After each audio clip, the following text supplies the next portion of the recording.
15-16 বছরের ফ্যাসিবাদী সরকারকে উৎখাত করেছি। সেই আন্দোলনে আমাদের সারা দেশের নারী পুরুষ থেকে শুরু করে শিশু থেকে শুরু করে স্কুলের কলেজের শিক্ষার্থী থেকে শুরু করে সবাই অংশগ্রহণ করেছিল। প্রিয় উপস্থিতি, আপনারা জানেন এই বৈষম্য বিরোধী ছাত্র আন্দোলন যখন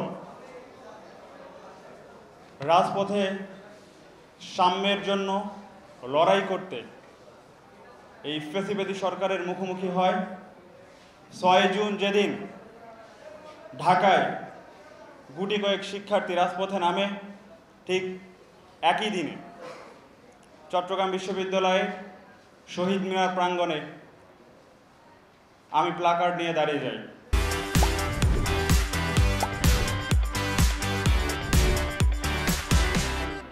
আমি এই নারী আলোচনা সভায় আমি কৃতজ্ঞতা জ্ঞাপন করছি আমার সহধর্মিনীর প্রতি, যার হাতে, যার তুলির আঁচড়ে আমার প্রথম প্লাকার্ড তৈরি হয়েছিল। আমি সেই সাথে আমার জুলাই গণঅভ্যুত্থানের সময় আমাকে নারী হিসাবে, আমার স্ত্রী হিসাবে যে সহযোগিতা করেছে সেটাকে কৃতজ্ঞতা চিত্তে স্মরণ করছি। প্রিয় উপস্থিতি, এই মুহূর্তে আমরা যে বাস্তবতায় দাঁড়িয়ে আছি, আপনারা দেখেছেন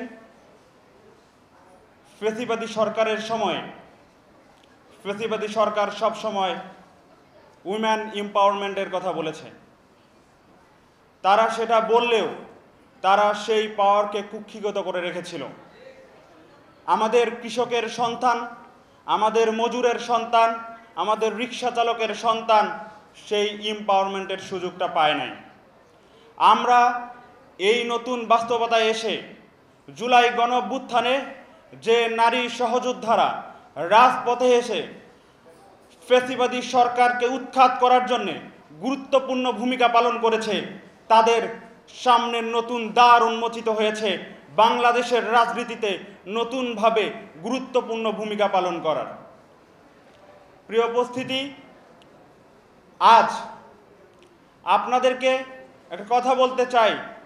যেদিন প্রথম পুলিশ ব্যারিকেড দিয়ে আমাদের আন্দোলনকে চট্টগ্রামের মাটিতে স্থমিত করতে চেয়েছিল, ঠিক সেই দিন নারীদের দুঃসাহসিক ভূমিকার কারণে পুলিশের ব্যারিকেড ভেঙে আমরা সামনে এগিয়ে গিয়ে পরবর্তীতে আমরা আন্দোলনকে সফল করেছি।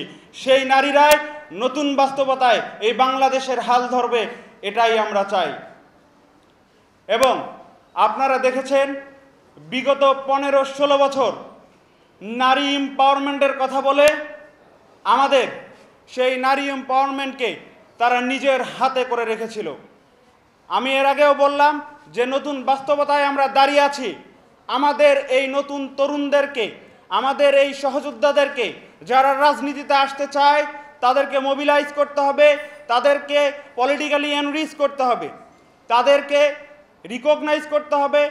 আমাদের সেই জায়গা থেকে আমরা তাদেরকে নারী হিসাবে নয়, আমরা তাদেরকে নাগরিক হিসাবে, আমরা তাদেরকে মানুষ হিসাবে গণ্য করতে হবে।